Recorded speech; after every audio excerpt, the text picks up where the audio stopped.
Most of us read Lord of the Flies in school, right? We think of it as this really intense story about a bunch of schoolboys stranded on an island. But what if it's about something much, much bigger? Welcome to The Explainer. Today, we're peeling back the layers on this classic to reveal what it really is: a brutal, devastating commentary on the very nature of war.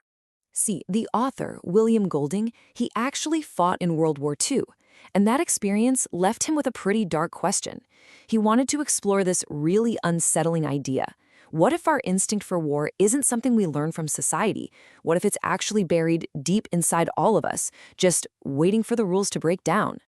Okay, so to really get what Golding's doing, you have to think on two levels.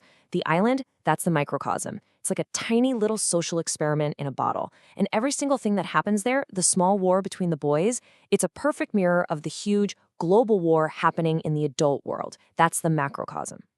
So first up, let's talk about the world these boys actually came from. To really understand the war that breaks out on the island, you have to realize that this whole story was literally born from the battlefield.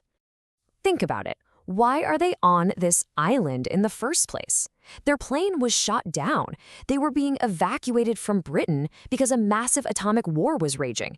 So this island, it's not some tropical paradise they stumbled upon. No, it's a direct result of the violence and chaos of the adult world. And then you get this line from Piggy early on. It's just chilling. The atom bomb's all dead. That single comment grounds the whole story in reality. This isn't just some fantasy. It is steeped in the real-world fears of World War II and the start of the Cold War. That threat, the atom bomb, is always just humming in the background.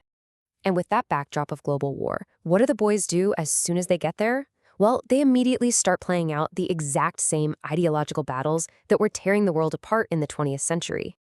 You've got this classic showdown, right? On one side, there's Ralph. He's trying to build a society. He's all about democracy, rules, getting everyone's consent, the conch shell. And then you have Jack. He represents something totally different, a totalitarian system built on pure force, aggression, and fear. It's basically the Allies versus the Axis powers, but played out with kids on a beach. And what's so brilliant here is how Golding shows the escalation. It's just like in a real war. It starts with a simple argument over what's more important, building shelters or hunting for food. But that quickly spirals into a literal arms race. First, they're hunting pigs. Then, they're raiding the other camp for a piece of technology, fire. And before you know it, they're sharpening sticks at both ends to hunt another human being.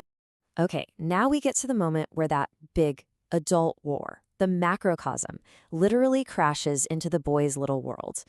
And this is where the novel's most terrifying truth gets revealed. So Ralph is at his lowest point. His little democracy is falling apart, everything is chaos. He just looks up at the sky and pleads for a sign from the grown-ups. He's desperate for some kind of message, some piece of wisdom, anything to save them. And Golding just lets that hope hang there for a second. It's such a powerful, almost cruel piece of irony. I mean, think about it. They're asking for help from the adults. But what kind of wisdom can a world at war possibly send them? The sign they get is a message from the adult world, all right? But it's not a message of hope. It's a casualty of their war. It's a dead fighter pilot dangling from his parachute, shot down in an aerial dogfight. And here, Golding's message just slaps you in the face. The terrifying beast that has the boys petrified, it's not some monster lurking in the jungle. The beast is a man. It's us. It's our own capacity for violence. The adults aren't coming to save the day. They're just as savage as the children are becoming. So how does this happen? How do you turn a bunch of well-behaved choir boys into killers? Well, Golding dives right into the psychology of war, and it all starts with something as simple as a mask. When Jack first smears his face with clay and charcoal, it almost looks like a game. But Golding is showing us something much, much darker. That paint isn't just for fun. It's a uniform. It's a psychological trick that gives the boys permission to shed their old identities and all the morals that came with them. I mean, just look at what this mask does. It hides who they are. It erases their sense of right and wrong. It turns them into a single unit, a tribe. And most importantly, it unlocks something savage inside them. Suddenly, they're not Roger or Sam or Eric anymore. They're just the hunters. And that is how they can kill Simon. It's terrifying. In their frenzy, with the masks on, they don't see a friend, a boy, staggering out of the forest. They just see the beast. And this is the exact same logic used in real-world warfare and propaganda. You dehumanize your enemy, you turn them into a monster, and then it becomes a whole lot easier to kill. And this all builds up to the novel's final brutal punchline. The moment we think is their rescue is actually Golding's most powerful critique of the entire adult world. So to hunt down his last enemy, Ralph, Jack goes all out. He uses a scorched earth tactic. He sets the entire island on fire. He's willing to destroy their whole world just to kill one person. And the incredible irony is that this final, ultimate act of savagery is what gets them saved. The smoke from their war is what attracts a warship. The naval officer steps onto the beach, sees these painted, wild boys, and he actually scolds them. He says he thought British boys would have put up a better show. Here he is, this symbol of grown-up authority and civilization, and he is completely, utterly blind to his own hypocrisy. And this is where it all comes together. That officer standing there with his shiny uniform and his warship offshore, he's doing the exact same thing Jack was doing. He's hunting an enemy. The only difference is the scale and the technology. For the boys, it's sharpened sticks. For him, it's submachine guns. The boys set an island on fire. The adults have atomic bombs. So you see, this isn't a rescue, not really. The boys aren't being saved from violence at all. They're just being moved from their own small, primitive war back into the big, sophisticated one the adults are fighting.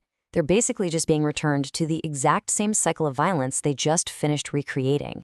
You have to remember, for William Golding, this wasn't just some clever idea for a story. As a naval officer in World War II, he saw the absolute worst of humanity. He came away from it believing that war wasn't really about politics or countries. It was something more primal, something that comes from what he called the darkness of man's heart. And that leaves us with the novel's biggest, most uncomfortable question. The boys had rules. They had the conch, they had a civilization, but it was paper thin. It was just a mask. And if that's true for them, then what does that say about us? About our laws, our societies, our entire world? It's a question that's just as terrifyingly relevant today as it was when he first wrote it.